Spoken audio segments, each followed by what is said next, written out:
J'ai une question à te poser. Durant les dernières 24 heures, combien de fois as-tu exprimé ta gratitude? Tototo, bonjour. Je suis Leïla, psychologue et chrétienne, et je te souhaite la bienvenue dans les crênes de Samaki. Alors, aujourd'hui et pour tout le mois de décembre, je vais vous inviter à vivre une expérience avec moi et tous ensemble. J'aimerais, durant ce dernier mois de l'année, que nous puissions adopter une attitude de gratitude. Et vous aurez vu normalement dans le titre que le mot gratitude est écrit d'une façon inhabituelle. C'est parce que j'ai fait une contraction, un jeu de mots entre gratitude et attitude. Et parce que l'idée derrière, c'est vraiment d'adopter une attitude de gratitude. En général, le mois de décembre, c'est le mois où certains vont faire le bilan de leur année, commencer à se projeter vers l'année qui suit. Et j'ai pensé que ce serait intéressant que nous puissions prendre ce temps, ce mois de décembre, pour être reconnaissants pour l'année et le faire ensemble. Je trouve que ce serait vraiment chouette. C'est vrai que bon, on n'a pas l'occasion jusqu'à maintenant d'échanger. Je n'ai pas de retour de votre part, donc je ne sais pas comment ça se passe de votre côté. Ce serait vraiment plaisant pour moi d'avoir parfois quelques retours. Mais bon, vous êtes peut-être toujours un peu timide. Et durant tout ce mois de décembre, les podcasts seront sur ce thème de la gratitude ou l'adoption d'une attitude de gratitude. Je publierai donc plusieurs capsules sur le thème parce que nous allons cheminer ensemble et je publierai un petit peu plus souvent que ce que j'ai fait dans les débuts parce que j'aimerais que ce soit vraiment une expérience, un peu comme un challenge et qu'on puisse rester ensemble toute l'année. Euh, qu'on puisse rester ensemble tout le mois déjà, toute l'année oui si Dieu veut, mais déjà tout le mois.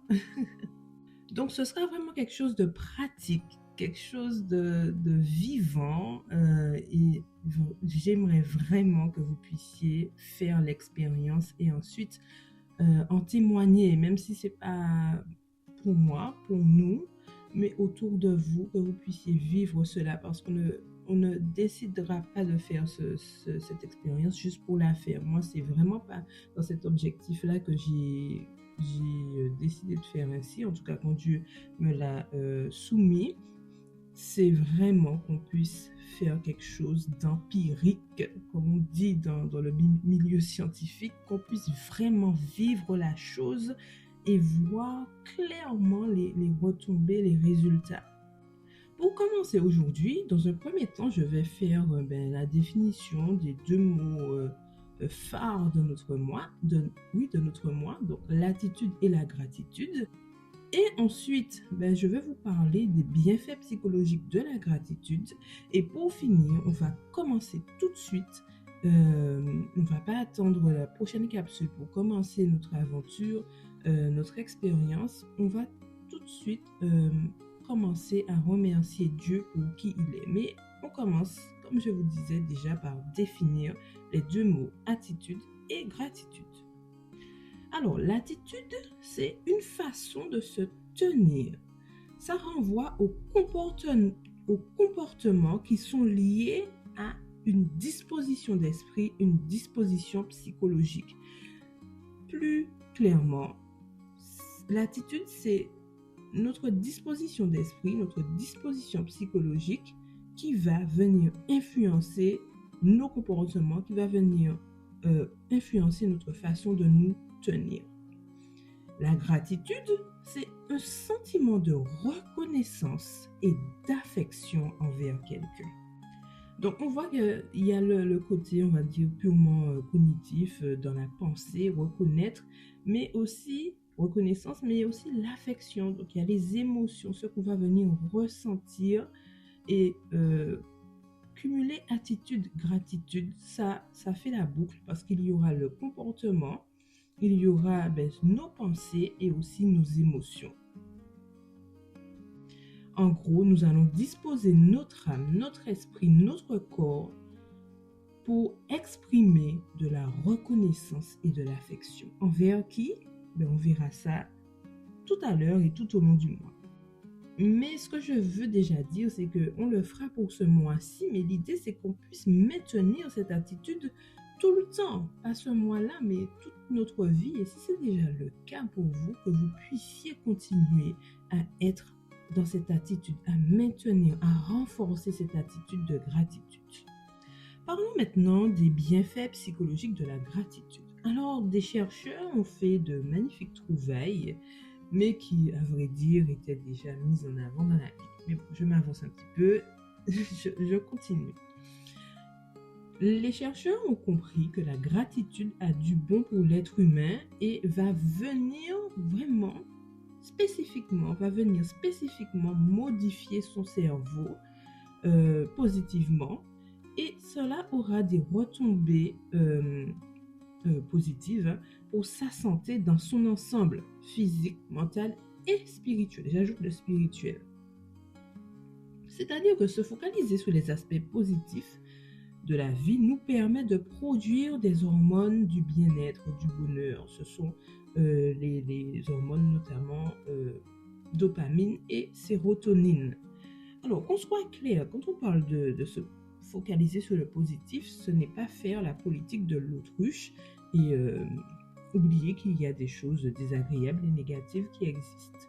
Là, on serait dans ce que certains ont appelé la positivité toxique, qui va pousser certaines personnes à faire comme s'il n'y avait pas de mal, il n'y avait pas de négatif, et ça crée plus de mal que de bien. On n'est pas dans cela.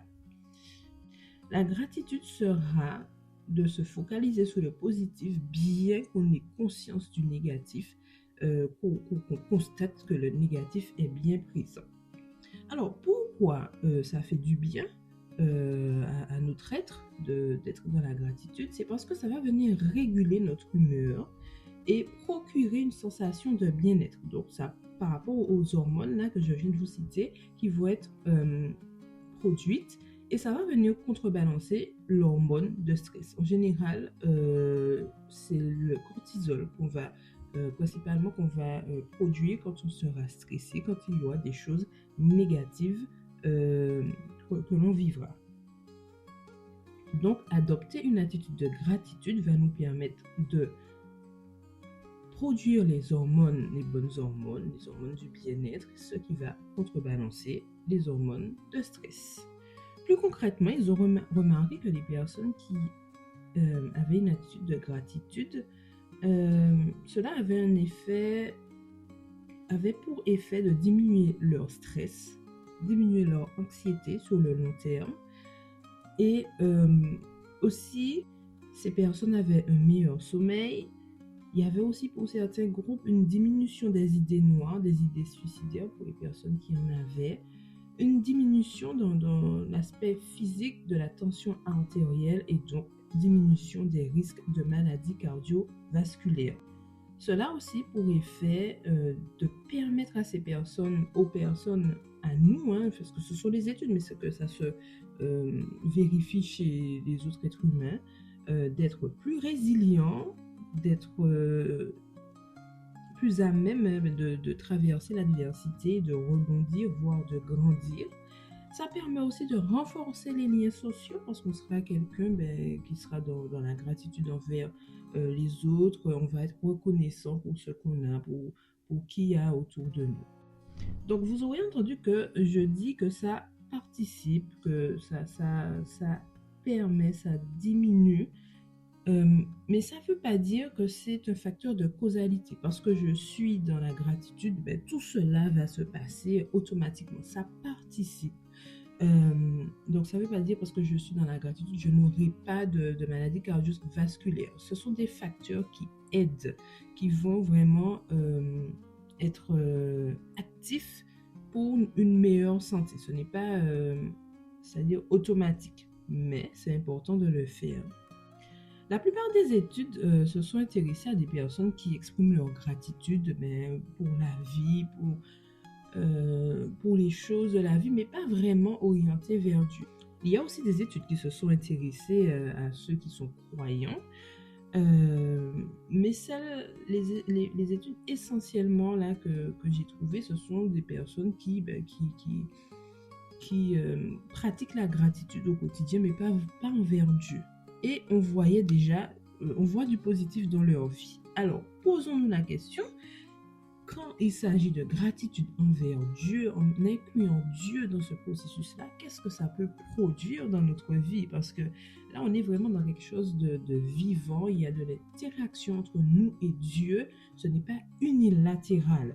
Et en plus, c'est Dieu qui a créé cette notion de gratitude, qui a créé en nous cette tendance à être dans la reconnaissance. Par exemple, le psaume 50, le verset 23 dit: celui qui offre pour sacrifice des actions de grâce, donc de la gratitude, de la reconnaissance, me glorifie. Et à celui qui veille sur sa voix, je ferai voir le salut de Dieu. Il y a vraiment quelque chose dans la gratitude de puissant, de vraiment fort, qui va nous connecter à notre Dieu, qui va être en réponse à ce qu'il est pour nous. Un autre texte de la Bible, et il y a plusieurs textes dans la Bible qui parlent de reconnaissance envers Dieu.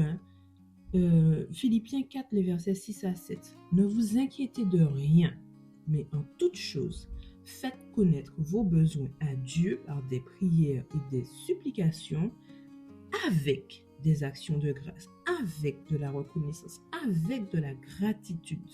Et la paix de Dieu, qui surpasse toute intelligence, gardera vos cœurs et vos pensées en Jésus-Christ. Donc, à chaque fois, on voit cette interaction, mais aussi cette rétroaction, c'est-à-dire qu'on fait et en retour, il y a quelque chose qui est en réponse par rapport à Dieu, mais il y a aussi ce que Dieu va envoyer et en termes de signal, là je parle vraiment en termes techniques, et nous allons répondre par la gratitude. Donc il y a une boucle de rétroaction. Ça, ce n'est pas juste je dis merci à Dieu, il me dit ben ok, j'ai reçu ton merci, je simplifie un peu les choses, mais c'est que ça continuellement ça va fonctionner en fait.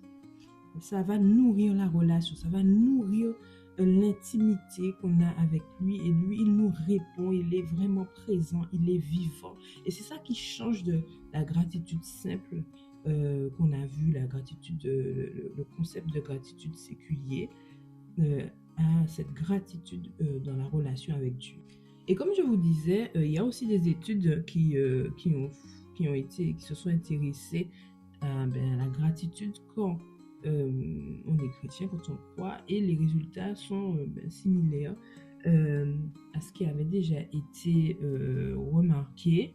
C'est vrai que j'ai pas poussé plus les recherches, parce que ce qui m'intéressait là aujourd'hui, c'est vraiment de vous faire comprendre que ça a des retombées positives. Quand je dis que j'ai pas cherché des chiffres, j'ai pas relevé tout cela, parce que pour moi ce n'était pas le plus pertinent. Mais retenez surtout que la gratitude a du bon, la gratitude envers Dieu a du bon pour vous, dans votre être entier et dans votre relation avec Dieu.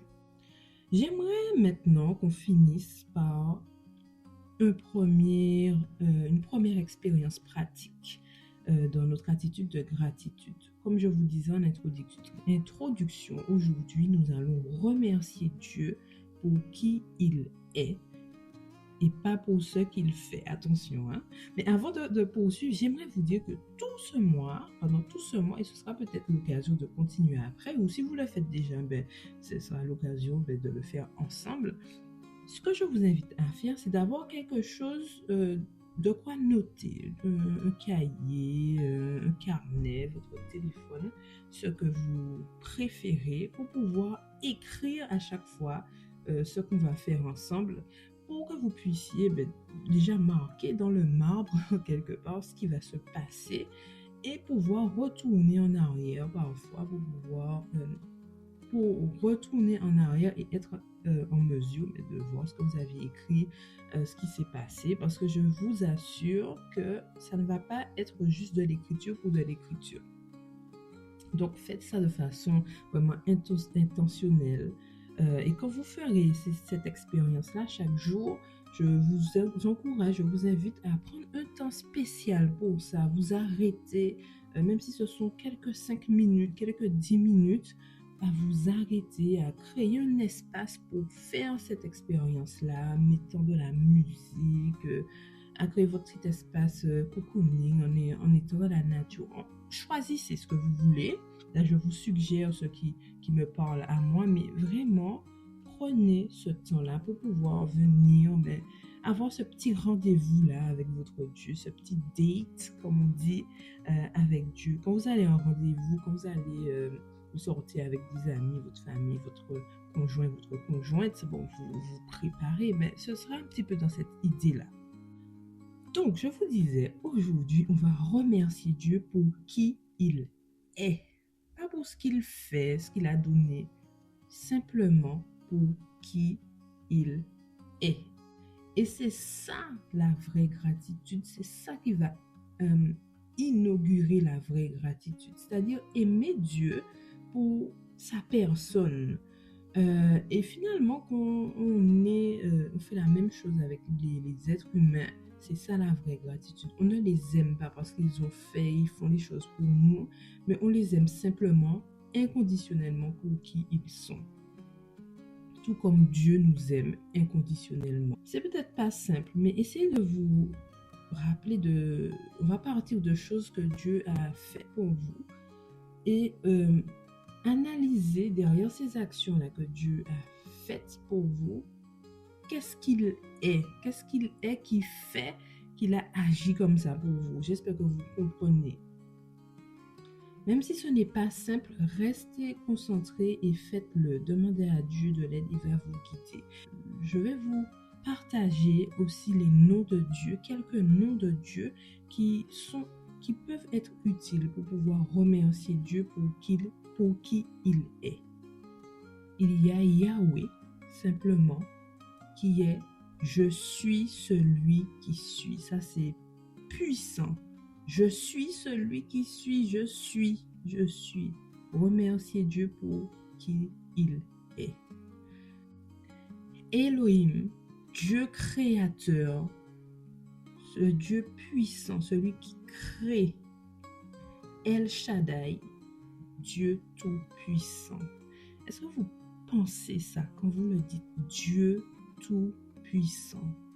Parfois on dit Dieu est puissant, il n'est pas puissant, il est tout-puissant.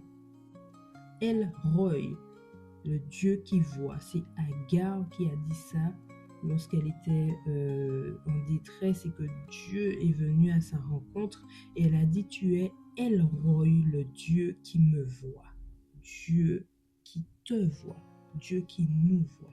Mais Dieu qui me voit, c'est bien parce qu'on le prend pour nous, personnellement. Yahweh Jireh, l'Éternel qui pourvoit. Yahweh Rapha, l'Éternel qui guérit. Yahweh Shalom, l'Éternel est paix. Yahweh Shama, l'Éternel est là.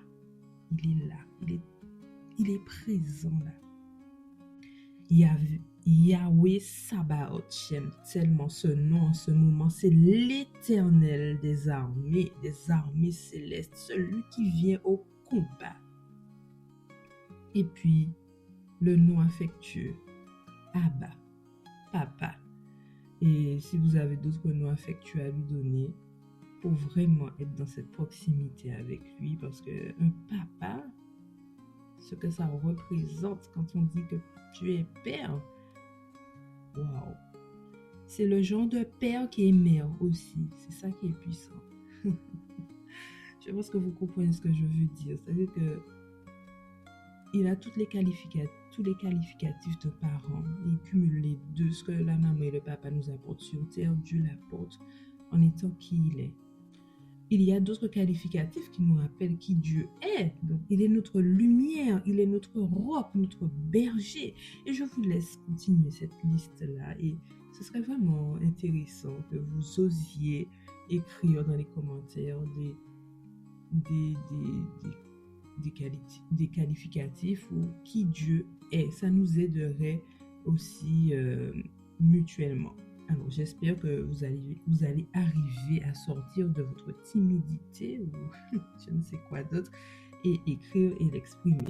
Dans tous les cas, je vous remercie de votre participation. Partagez autour de vous, partagez à au moins une personne et chaque personne partage à une personne au moins. Bien sûr, si ça vous plaît, si ça vous a béni, bénissez une autre personne. Et puis, je te dis à bientôt dans les Crins de Samak, cet espace de développement et d'éclosion qui t'est dédié.